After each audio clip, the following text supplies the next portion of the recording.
Coming up from Washington, D.C., the R.A. Bob Hoover Trophy Awards, honoring the best of aviation. Plus, a World War II hero meets an airplane that helped make history. The D-Day reunion you won't want to miss. And the boss takes your AOPA Sweepstakes Super Cub for a joyride. AOPA Live this week from 2019 Hoover Awards begins in just a moment. There are many important things to consider before purchasing an aircraft. Let the experts at Aerospace Reports help guide you through the process. We combine expert knowledge with our long-standing commitment to personalized customer service to perfect your transaction. Learn more at aerospacereports.com.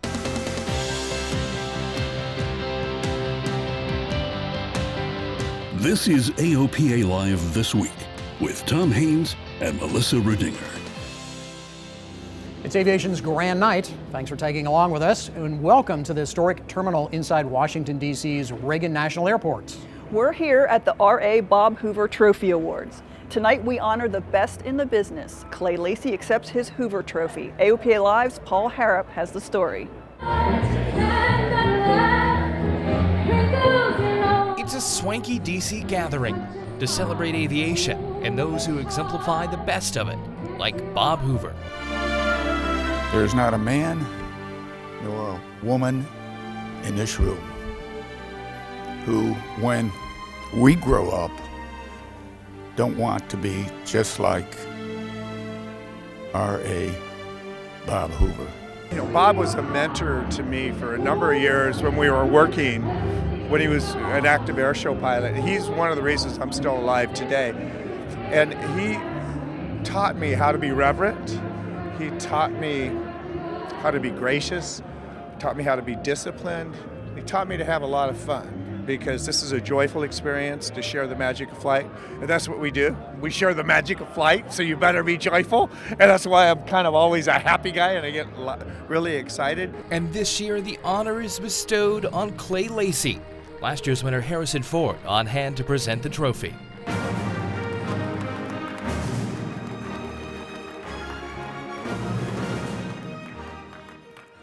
Well, it's certainly a great honor to be here, and I feel very humble from receiving this award from AOPA. He's an amazing guy, and like Bob, he's one of our pioneers, and it's exciting to have him here tonight and to honor him with in Bob's name.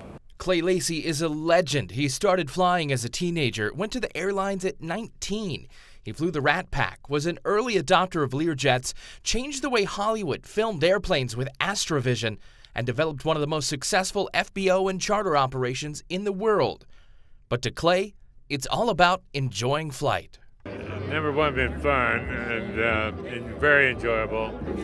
And primarily, I think it's been particularly enjoyable because of the wonderful people I've met in aviation or through aviation. And I consider myself lucky. It's been a great, easy life, but nice. Well, you've certainly paved a lot of trails for people. What does it mean to you to be honored in the name of your friend Bob Hoover? Well, that means a lot because I admired Bob so much, and he was such a wonderful guy. And I've had so much fun with him in life, but I was always awed by his aviation skills. Bob's airmanship, leadership, mentorship, and passion are each carried on by those this award honors. Well, it's a lot of responsibility to make sure that we celebrate the essence of these true aviators and the heritage, the legacy, but actually perpetuating aviation is what they're all about. And while we look back over the incredible career of Clay Lacy, he's looking to the future. If a young person says, I want to have the kind of life that Clay Lacy had in aviation, what advice do you give them? Well, I tell you, aviation has been a good life to me, really good. And I think it's still a good life for new young people getting into it, and I encourage them because it's, number one, it's aviation is something that is inspirational and that you want to really get into it and learn everything you can, because knowledge is the way to safety and things. I feel so lucky to have been in aviation. Paul Harrop, AOPA Live. The Hoover Trophy night is always an exciting one in Washington, D.C. It's great to be here. It is. I think it's our third year here at the terminal. Yep, yeah, absolutely. Hey, a lot more going on in D.C. A new leader could be coming to the FAA soon. The White House announced that the nominee for FAA administrator is former Delta Airlines executive Steve Dickson. Dickson will succeed Dan Elwell, who has been serving as an acting administrator for the past 14 months. Dickson was with Delta for 27 years, where he served as vice president of global flight operations. News of Dickson's nomination has generated positive feedback from around the industry. Dickson worked alongside AOPA President Mark Baker on the Next Gen Advisory Committee and took a stance against ATC privatization. Dickson will need to be confirmed by the Senate before he can take on that new role. This is just about the worst kept secret in this town. It is. Everybody's been talking about it, but we're really glad. Steve is a friend of Aviation. Right. I co-chaired a group with him on Next Gen for a couple of years, so we know him well, and I think he's going to be good for aviation. Good. Well, we'll see how it goes, but that sounds promising. It is. A new entrant to the LSA market, Texas Aircraft, is showing off the Colt this week. The all-metal high-wing LSA is made in Hondo, Texas. Right now the company is in the ASTM SLSA certification process. The airplane is powered by a Rotax 912. It features a ballistic parachute, and the company says it cruises at 110 knots and has a 38-knot stall speed. Expect to see the airplane at Oshkosh. And there's a really neat new piece of avionics hitting the market this week. Newcomer to the field, Aerovonics out of Santa Fe is introducing the AV20. It's 2 inches square, but it does 12 things, including standby attitude, probless angle of attack, slip and skid, G-meter, clock, outside air temperature, bus voltage, dual user timers, engine run timer, flight timer, density altitude display, true airspeed, and auto alerting, and all that for less than $1,000. It has an internal battery that can keep it going for half an hour if you lose power. It's available right now for non-pressurized certificated airplanes. A larger version will be introduced for the experimental market. It's a reunion of sorts. As we approach the 75th anniversary of D-Day, a squadron of C-47s prepares to gather in Normandy to mark the occasion with a mass flyover. Now, the lead ship is the same one that led the invasion decades ago, the Commemorative Air Force's That's All Brother. There aren't too many veterans left, but one who jumped that fateful day and has worked to keep the history alive since is Jim Pee Wee Martin. He's one of the last living of the Toco originals, paratroopers of the 101st Airborne, made famous by HBO's Band of Brothers. Pee Wee was planning to be in Normandy, but well, his health is not as strong as his spirit. He's been an enthusiastic supporter of That's All Brother, and the CAF wanted to make sure he got a chance to spend some time with the airplane now that it's flying again. The CAF pilots made a special 2,000-mile round trip to Dayton, Ohio to let the D-Day vet spend some time with the airplane. Martin flew on the historic aircraft. He says it's important to remember D-Day. Because that changed the whole world. We don't have any plans. People don't realize what could have happened, and people don't realize we damn near lost the war. Well, we didn't because of men like Pee Wee Martin and airplanes like That's All Brother.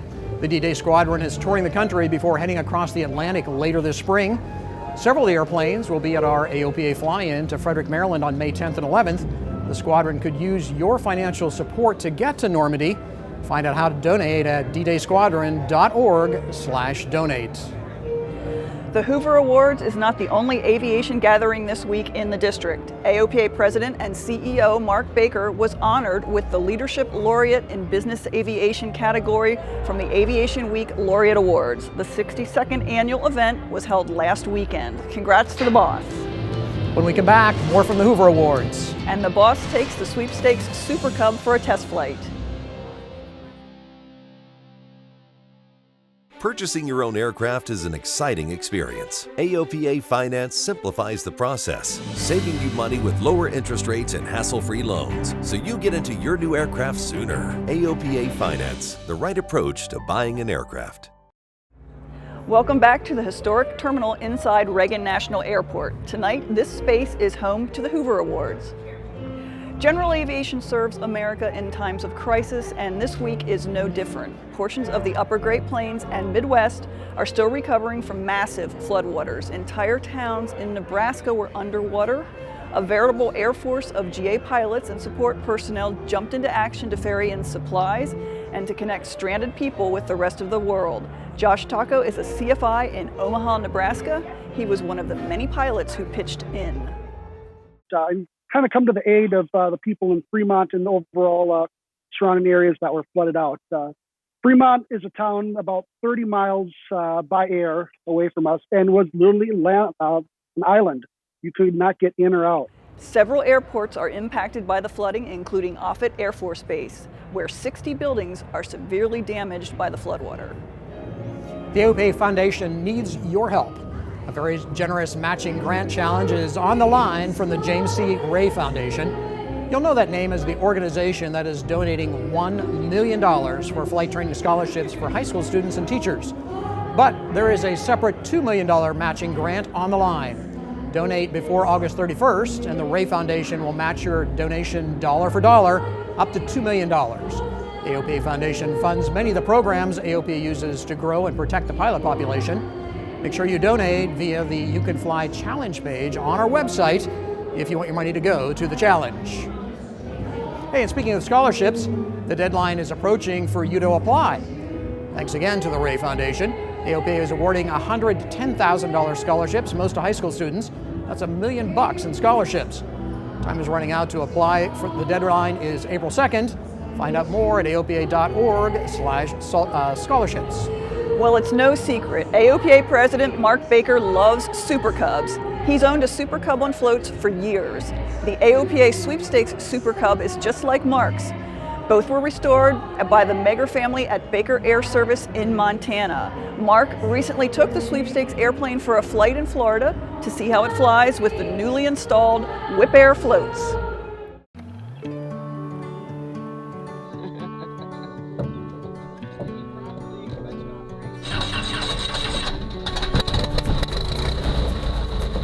This panel is just so darn cool. What a beautiful morning. My favorite airplane. Super Cub with amphibs, big tires. What's better? Nothing. I've got about,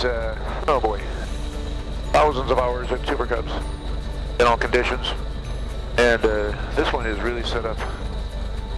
Somebody's going to be really lucky to own this thing. Extraordinarily well done. Congratulations to the Baker family. They do an awesome job on restorations of these machines.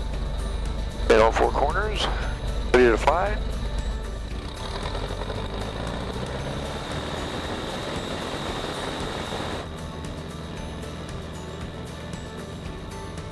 Flies like a Super Cub.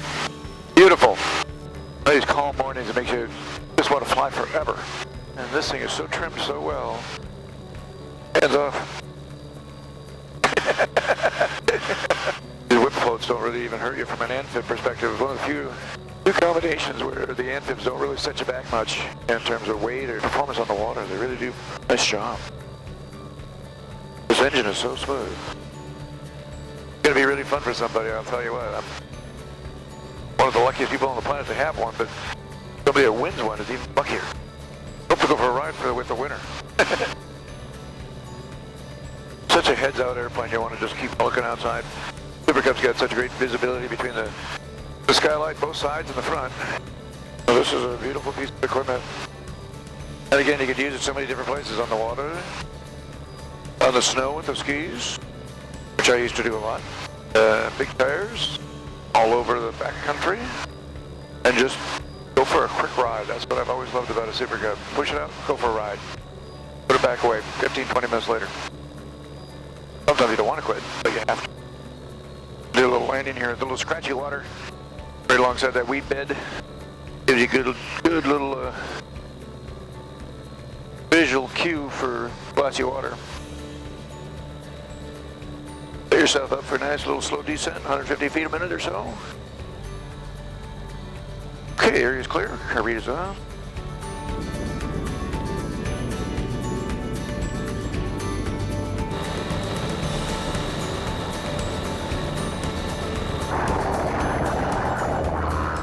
Is that fun? Yeah, I've flown a bunch of different Super Cubs, and sometimes the riggings are okay, Sometimes they're perfect, and these are perfect. I mean, perfect. Look at this thing. I'm still in a slight rudder turn, and I'll come out of it with rudder. Walk it out. Is that cool or what? Yeah, that's impressive. Great team put together to put all this together, and the sponsors, and Melissa leading the project. Did a great job. Excellent. Really proud of it. This one's going to be hard to top.